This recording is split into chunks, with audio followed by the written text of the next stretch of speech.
हम रिंकू झा अहाँ सब गोटे के गोर लागे छी और आइ एक शिव नचारी सुना रहल छी। एक त हम बाड़ी कुमारी, दोसर में शिव के दुलारी, किया हो रामा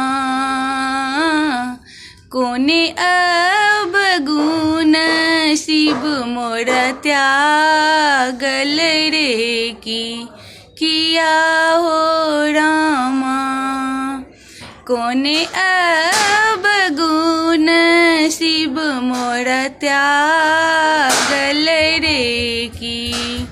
फूल लोड़ गेलौं बाड़ी, साड़ी लटक गेल डाली, किया हो रामा बिनु शिव साड़ी के ये उतारत रे की, किया हो रामा बिनु शिव साड़ी के ये उतारत रे की। जाहि बाट शिव गेला, दुभिया जनमी गेला, किया हो रामा तयो शिव घोरी गृह नहीं आयल रे की, किया हो रामा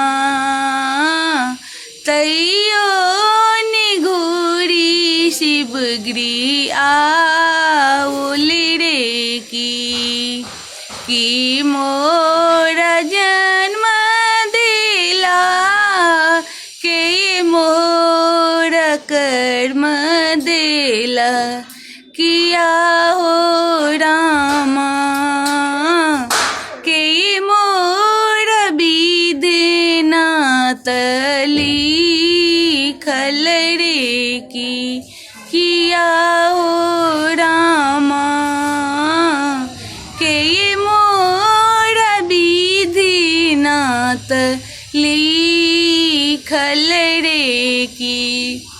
माई बाप जन्म दिला, शिव मोरा कर्म दिला, किया हो रामा भोला मोरा विधिना लिखल रे की, किया हो रामा